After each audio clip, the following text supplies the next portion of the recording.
Hello and welcome to my YouTube video. In this video I'm going to demonstrate how to measure gauge, stitch and row gauge in lace.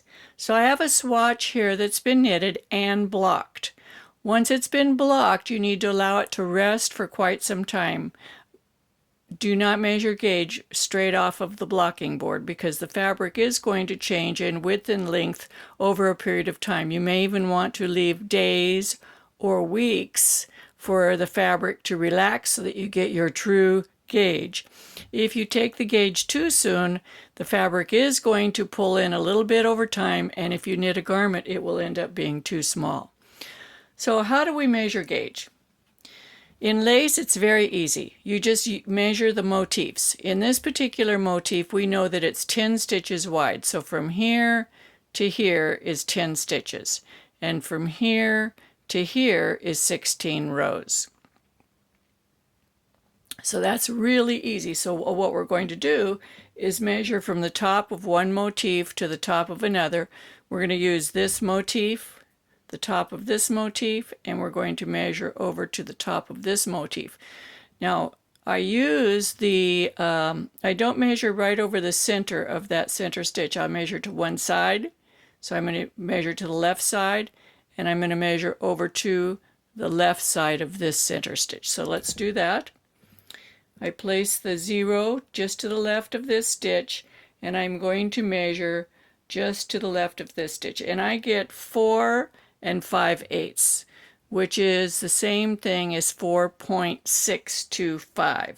And we know that that is 20 stitches. So let's get our trusty calculator here and figure that out.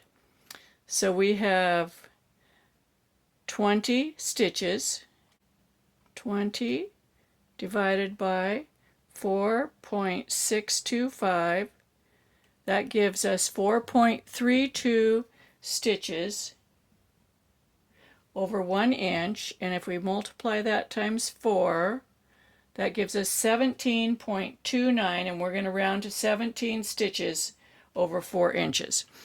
Now I would measure that over several different places. We're just going to do one, but when you're measuring your gauge for your swatch, go ahead and look at several different places on your swatch.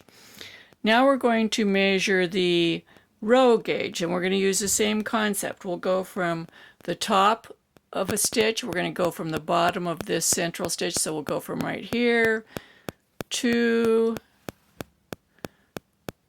right here. So we're going to measure for 2 of the motifs. We're going to put our 0 measurement right here, and we're measuring down to the top of this motif, and I get 3.5 inches.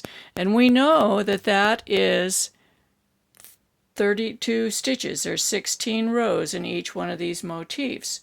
So if we say 32 divided by 3.5, that equals 9.14 rows per inch, and we're going to multiply that times 4, so that gives us 36.57. So we're just going to say 36, or you could say 37 rows in 4 inches. Now that seems like a lot, but if you look at this swatch, you can see that the yarn overs really affect the stitch gauge. The yarn overs allow the swatch to really stretch from side to side much more than it would normally. If it were completely stockinette, it would be you would not have these spaces here, and that's what really adds to the stitch gauge. The yarn overs do add to the length too, but not as much as they do to the width. So there you go. This is part of a lace skill building tutorial that I have on Ravelry. This is in the beginning. You can go to Ravelry and check it out if you want. I'll put a link in the description here. I also have a group on Facebook that is like-minded people who love to learn about knitting. It's called Knitting with Suzanne Bryan. And I also have a group on Ravelry. It's also called Knitting with Suzanne Bryan. Be sure to share my videos with your friends. Put the thumbs up like button down there. Leave a comment if you want.